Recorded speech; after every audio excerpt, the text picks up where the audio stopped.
Final segment of A to Z here on this Tuesday. Appreciate you guys joining me. Follow me on Twitter at Mark Zinno.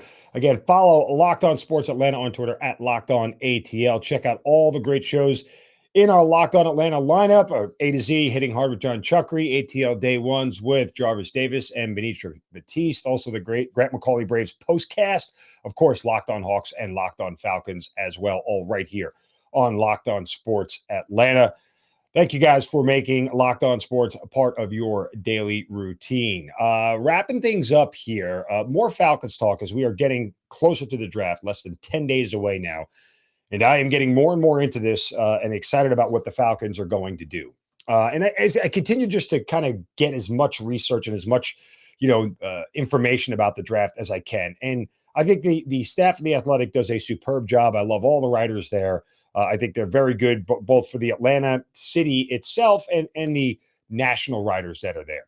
I talked to you last week about how Dane Brugler, who is one of the best draft analysts out there, believes that the Falcons are going to take Malik Willis at 8 and believes that the Falcons are going to go get a quarterback. And Malik Willis is starting to be one of the premier names at quarterback, probably going to be the first quarterback off the board. At least that's what Vegas is putting his odds at, being the first quarterback off the board. And so I see today that Josh Kendall, who covers the Falcons for The Athletic here in Atlanta, makes his draft predictions, 5 bold draft predictions. And I'm not saying anything negative about Josh. Full disclosure, I don't know him. I haven't met him yet. But his first thing he writes is that the number 8 pick won't be a quarterback.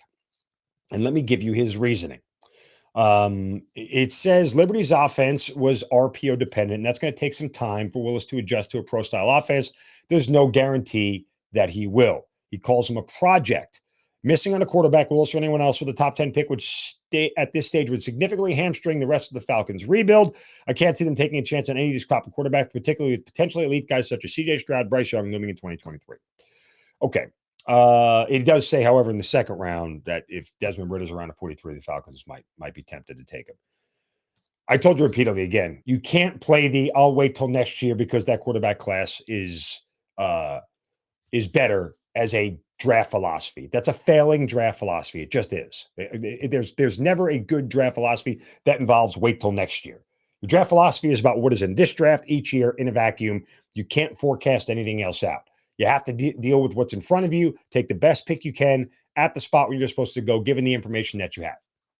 Plain and simple, right? I mean, in retrospect, do you think that the Houston Texans would have taken Deshaun Watson again, knowing that he was going to have 22 allegations of sexual misconduct against him down the road? They didn't have that information when they made the draft pick. So you take the pick. It's the best you could do. There is another column for The Athletic, a writer for the NFL, and I'm going to butcher this name, so I apologize, but Shale Kapadia, Sheil,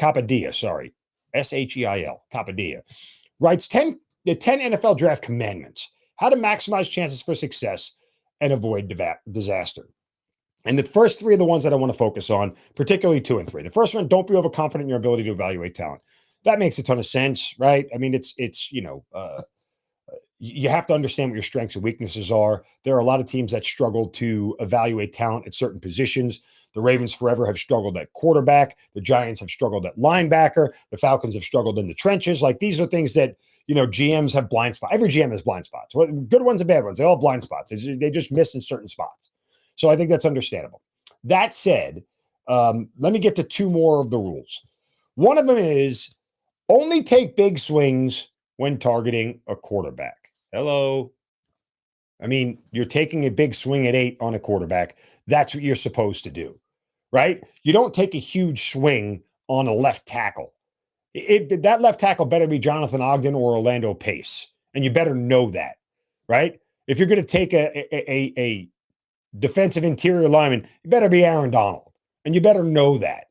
So taking big swings on quarterback is the right thing to do. And the first sentence, quarterback right now is all about upside.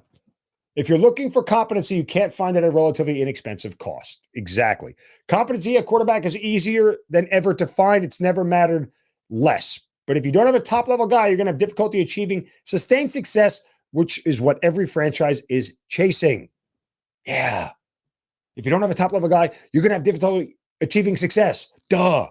When you do a rebuild, start with the quarterback. This is what I said. But yet we have people covering the team saying they're not going to take one. So tell me what the draft strategy is then. The writer continues, teams in the quarterback market should ask themselves two questions when evaluating a quarterback prospect. One, what is the prospect's upside? Two, how likely is that prospect to reach the upside? Well, Malik Willis' upside, all the way up here, right? Way up there. I don't think we're going to doubt the upside of Malik Willis. All the way up here.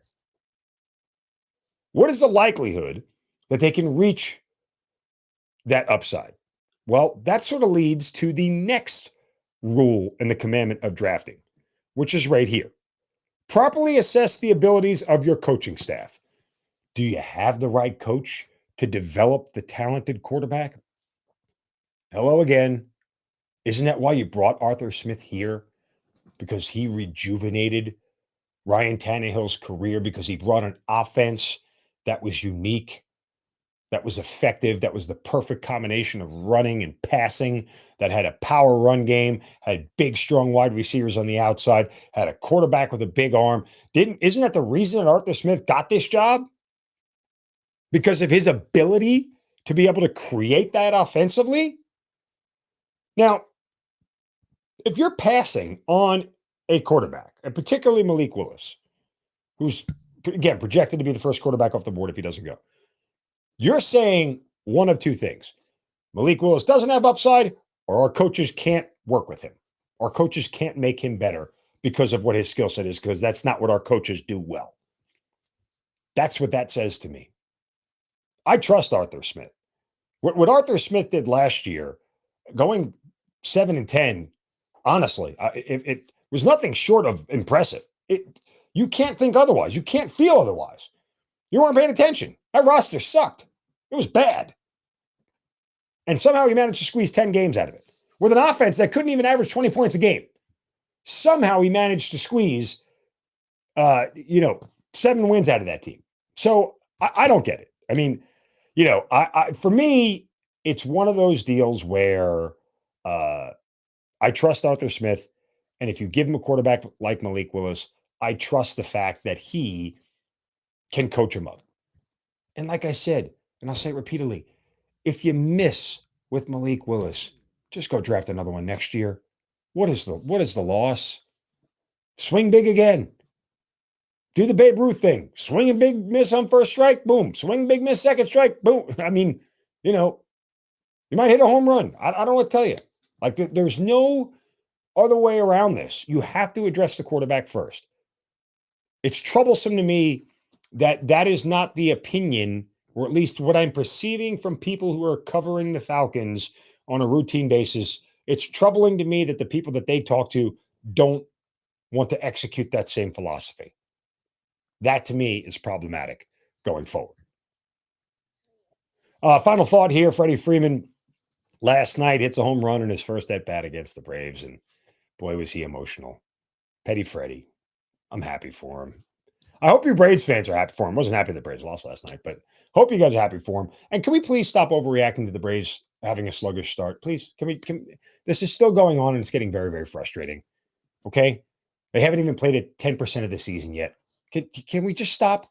Atlanta radio host, can you stop doing that? There are a couple of you I'm talking to. You know who you are. So there's no reason to get excited about any of this at this point in time. They'll be fine. They'll be fine. If they're a good organization, and they are, if they're well run, and they are, if they have talent, and they do, they'll be fine. Barring injuries, they'll be fine. All right, we'll be back tomorrow. We have a huge rest of the week as we get ready for the NFL draft, and we'll try to get some more Braves baseball talking here with Grant McCauley coming up this week. Make sure you guys follow me on Twitter at Mark Zinno. Follow Locked On Sports ATL at Locked On ATL. Wherever you get your podcast, search Locked On Sports Atlanta, free on YouTube. Thank you guys for joining me today. Have a great day. Don't get any crap from anybody. See you.